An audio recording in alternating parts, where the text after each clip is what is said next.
Hi everyone, my name is Rashid. I and my colleagues Ahmed, Salim, Basil, and Ramzi will present our capstone project, which is wireless blind spot detection system. Next, please. First of all, what is blind spot detection system? Blind spot monitoring is a vehicle-based sensor device that detects other vehicles located on the driver's side and rear. Blind spot monitors may do more than monitor the sides and rear of the vehicle. They may also include rear cross traffic alert, which alerts drivers backing out of a parking space when traffic is approaching from the sides. Next, please. Problem statement. Safety is still a major priority of automakers and new car buyers. Blind spot detection is a serious problem for safety consideration. Automobile manufacturers has been continually upgrading their cars with a new technology to identify blind spots in order to improve vehicle safety and prevent road accidents.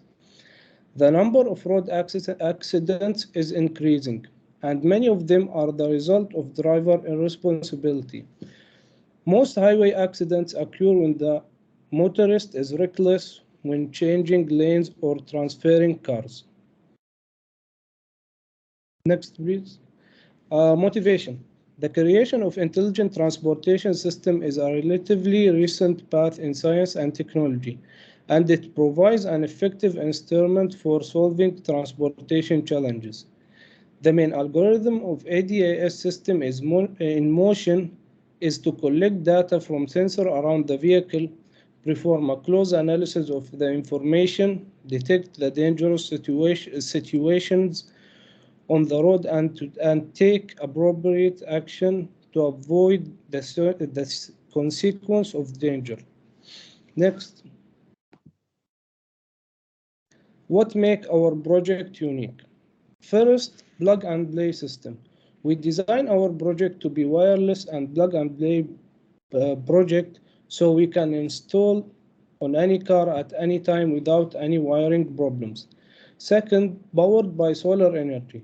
Since our project is plug and play project, we need a power source, so we use a solar energy as a power source. Third, touch sensor. We use the touch sensor that used when the driver tried to change lanes using turn signals to alarm the driver if there is any cars on the sides. Now I will let you with my colleague Ahmed. Hi, this is Ahmed. Now I will talk about the our system generally. So the main components in our system are the lidar sensor, Arduino, and the Bluetooth. And the lidar sensor is in the mirror of the cars, which is left side and right side mirror. This lidar sensor detects an object, and it will tell you the distance from the lidar to the object.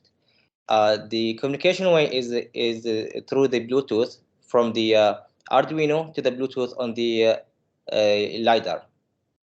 I will now talk about the box inside the car before talking about the out circuits, which is on the mirror.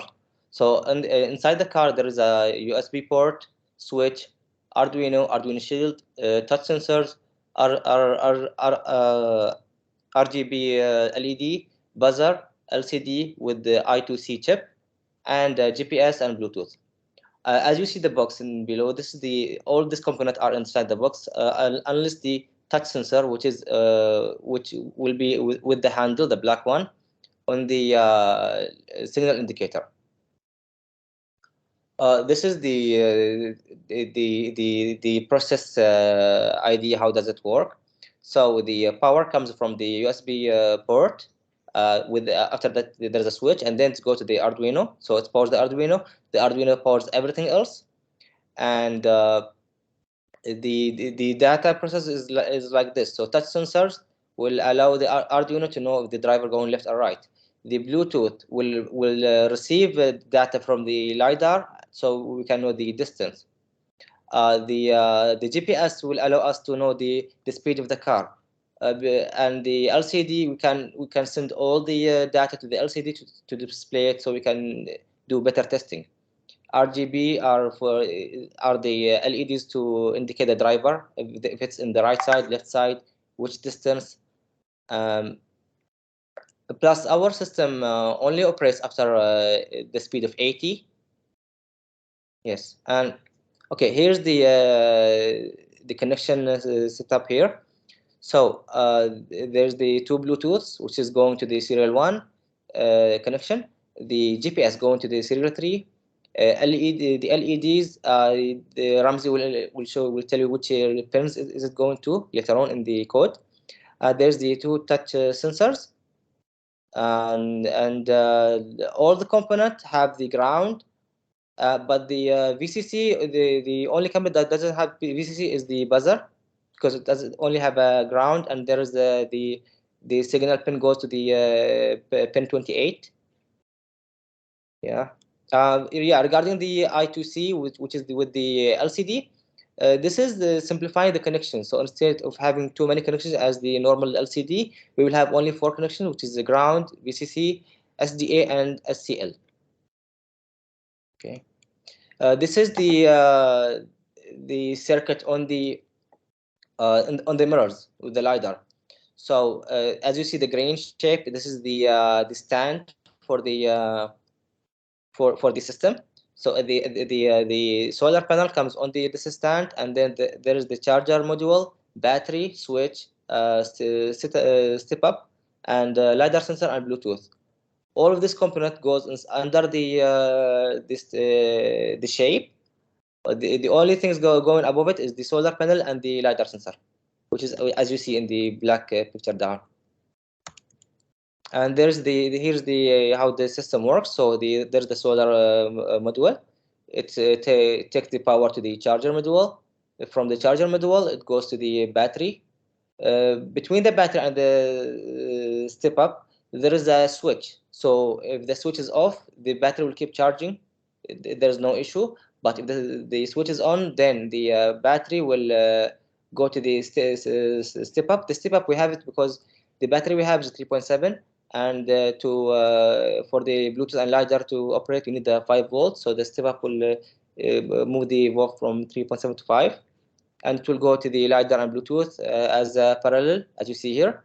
It will go as a parallel, and they will operate with the 5 volt, no issues. The connection between the lidar and the Bluetooth is a TX RX connection. So from the Bluetooth going from TX going to RX in the lidar, and the opposite. Now I will talk about the object detection we have here. How did we came up with the idea? So first, the object detection, the lidar. We need to see if there is a car. So if there is no car, with the LED we have 3 colors. We have a blue, green, red. So if it's a blue color, that means there is no car.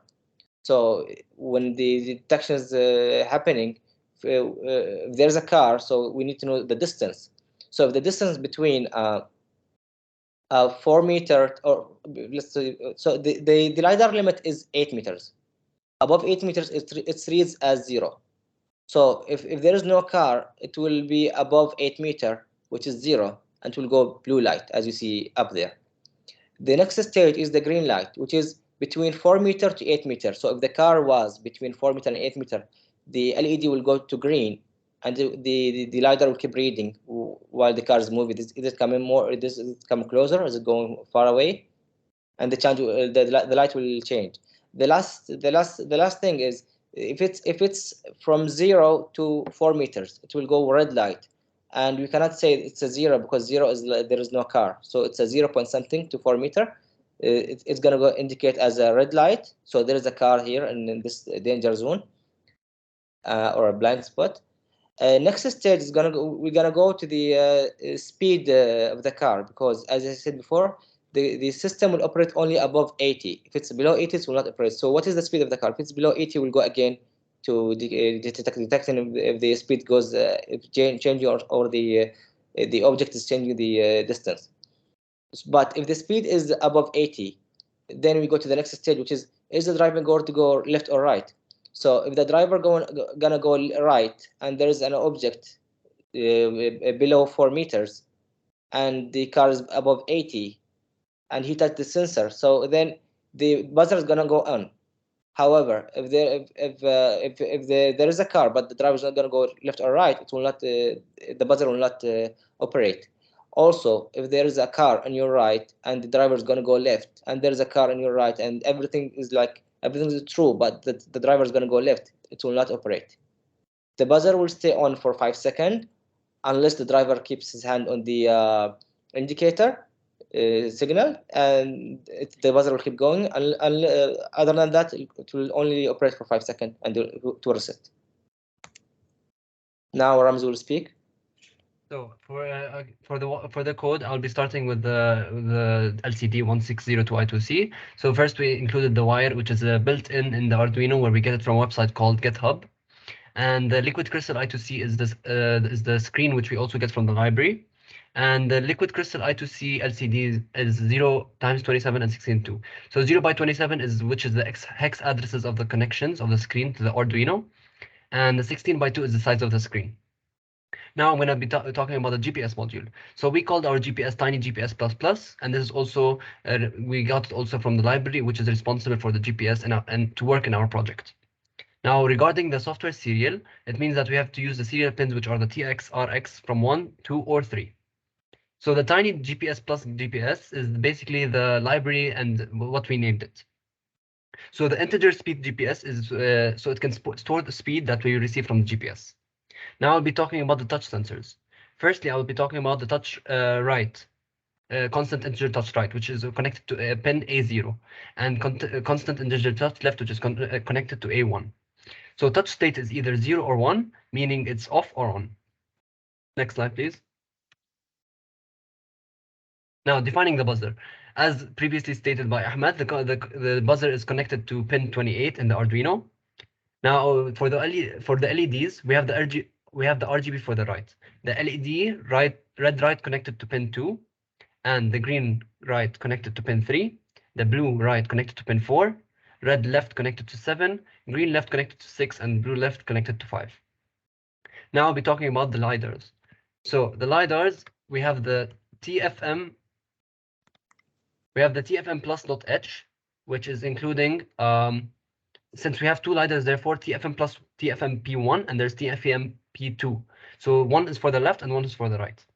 For the print FH means it will start taking from the library of the TFM plus. This is all in one library, meaning TFM plus takes it from the receiver, and print FH is the result from the Arduino.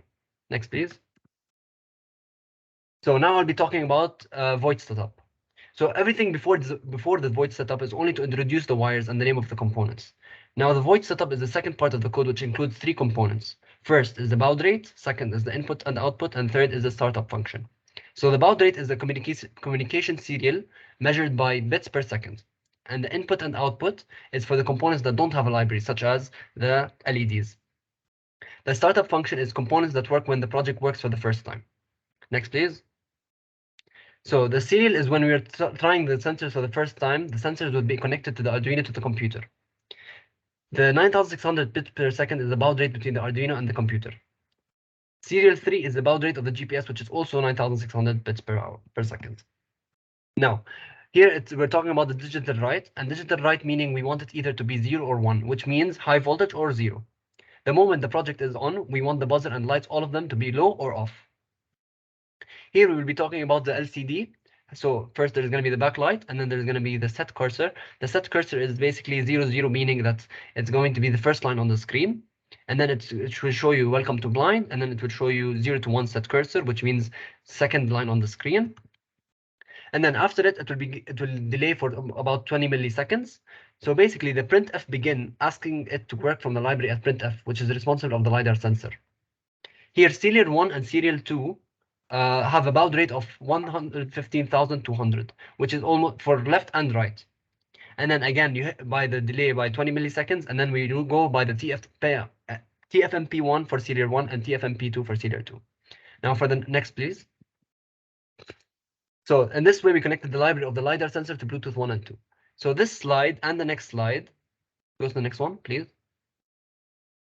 This one and the next slide, all of these are from the library, and it is responsible for checking on the LiDAR sensor if it receives information or not, and on that basis it will give us the code or not. Now for the next slide, please. So we go back and it delays again for 5,000 milliseconds. So now we go to the LCD clear, meaning clearing the screen. And then again, cursor to 00 means first line on the screen. And then we go to LCD print, it shows it on the screen, waiting for. And then it goes to 01, which meaning the second line on the screen. And then it shows the GPS signal. Now this is the void setup. Now let's move on. Now we have to define the integer distance and distance 1 and 2, and they represent the distance to object in centimeters. The use of integer 16t instead of typical int is due to the fact we are using definition tools provided by the library that is specifically used for the LiDAR systems, and so that the code is compatible with it. Now, regarding the void loop. The void loop contains all the processes and calls all the functions that we would like to use. For example, we use the function digital read to read the values on the right touch and left touch, and they will be assigned to touch R state or touch L state. Now the speed GPS, TFDS distance 1 and TF distance 2 are all assigned to 0 as default state or a precaution for every time a loop occurs, and in case the GPS distance or the LiDAR are disconnected from the readings, will be safe. Next, please. Okay, so now we go to the serial 3. So the serial 3. So the serial 3 is available at greater than 0. This means that if serial 3 is on, then we can enter this loop to start using the function that will assess serial 3 data. Functions such as GPS serial3.read and GPS speed is valid. Now, for the code that says if the first part of the code before the bracket, it's basically assigning the variable speed GPS to value GPS speed kilometers to display them using the serial.println. The second one, which is basically the digital writes, its commands allows you to insert a low or high onto one of the specific RGB LED lights. In this case, it was used 3 times to modify each RGB LED. The only LED that was on the blue light out of the 3 on the left side. Now, for distance 1 does the same if it is 0, except that the right side blue is on. Then we move on to the distance that's larger than 400, distance 1, and continue. Next slide, please. So, if distance 1 is greater than 400 and distance 2 is greater than 400, all of these 3 cases above represent the scenarios of how close the oncoming vehicle from the right and left side. Now, this is what we see on our screen. LCD set cursor, which I previously stated, meaning first line on the screen, and then there's the speed that will show, and then the speed GPS, and you want it measured by kilometer per hour, and then meaning the second line on the screen, 0 to 1, and then L meaning to the left, distance 1, and then right, distance 2, and then the LCD print space. This is empty because of the space. Now, for the next slide, if distance 1 is greater than 0 and distance 1 is less than 400, then the red light left will be on and the green and blue would be off. If distance 1 is greater than 400 and distance 1 is less than 800, green left would turn on and the red and blue would turn off. Likewise, on distance 2, if distance 2 is greater than 0 and distance 2 is less than 400, then the red right would be on. And if distance 1 is greater than 400 and distance 1 is less than 800, green left will be on. Now, for the last part, the GPS, the speed GPS is greater than 80, and distance 2 is greater than 0, and distance 1 is less than 400.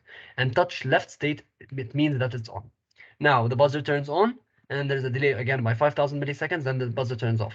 Now, if the speed GPS is greater than 80 and distance 2 is greater than 0 and distance 2 is less than 400, then the touch right state is on. And then the rinse repeat means buzzer is on, delay by 5,000 milliseconds, and then buzzer is off. Thank you. Now I'll pass it to Salam. So, talking about the charge battery time, one of the most important components of the system is the battery. We have to make sure that the system will work without stopping at night. So we made some calculation to ensure that. Here, by comparing the battery capacity and the charge rate of the solar module, with considering the efficiency loss, which is 20%, we can calculate the charge battery time. So applying the formula, we got that it takes like 15 hours to charge the battery to fully charge. Next, please. Regarding the battery runtime, talking about how much time do the user need to charge the battery fully charged. So to know that, we have to know the total battery capacity and the other component consumption. Those will be powered by the battery. Here we have 2,500 milliampere battery capacity, while the powered component by the battery are Bluetooth and the LiDAR sensor.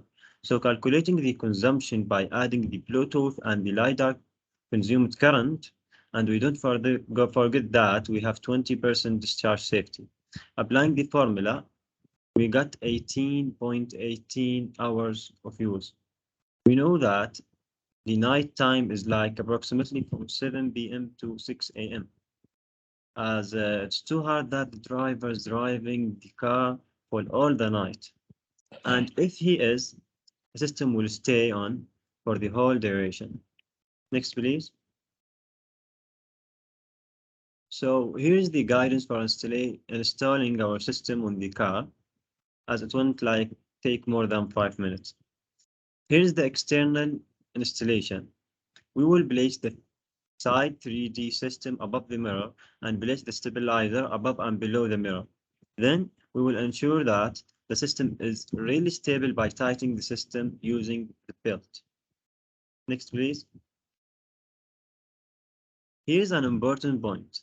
As the car dimensions differs, the driver has to fix the LiDAR sensor angle by the hinge. Finally, we will switch on the system by using the side switches. Next, please. Regarding the warning system installation, which will be inside the car, the first step is placing the lane change inductor on the car inductor, as it will enable the system to know if the driver going to right due to the touch sensor attached to it. Then we will power the system by using the micro USB connected to the car USB. Finally, we will switch on the system by using the red switch and wait till the system collects the GPS data. Here, the system is ready to go. Next, please. Finally, the system is ready to alert the driver by giving warning signals by using the RGB LED and the buzzer sound in case the car driven next to him is very close, like less than 4 meters. Now Basil will take the speaker. All right, here we go through the testing and results. We went through numerous trials in order to successfully get our accepted results. This included testing main components like the PV and Bluetooth modules. We ran 2 tests, one of the panel for the short circuit and open circuit measurements, and 2 with the charging port to ensure the battery is charged. Throughout the next 4 slides, you will have the testings of the buzzer, the touch sensor, and the RGB sensor, and the GPS module and blind spot systems. Pass over the 4 slides, please. We ran several tests to connect the buzzer, touch sensor, RGB sensors, GPS module, and blind spot detection. These connections were divided into 2 main parts: coding on Arduino applications and hardware connections. All the components were manually connected in terms of hardware, and the code was uploaded through Arduino application. The GPS module, however, used for serial communication, transmitting, and receiver pins for connection. Go over the next slides. Up to the GPS module slide test. All right, for our final test, we had to know the reliability of our product. Next slide, please, for the blind spot test. The blind spot system was tested on the street by having a car drive by from the right side once and the left side on the other time. On both tests, we can conclude that the system detected signals and acted by showing an LED lighting, buzzing, sounds, and how far is the car behind you on a meter. Conclusion.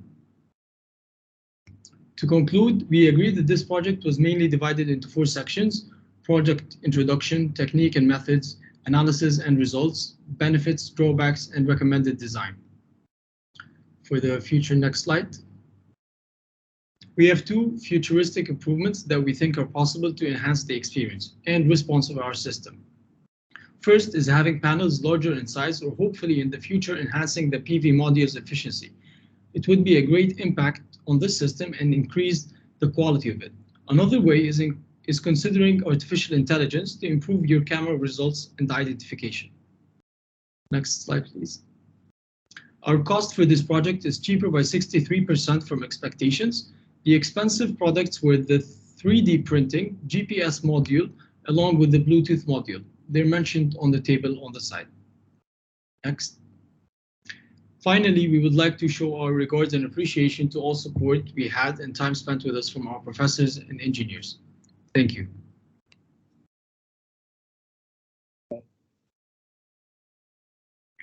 This is the reference. Thank you.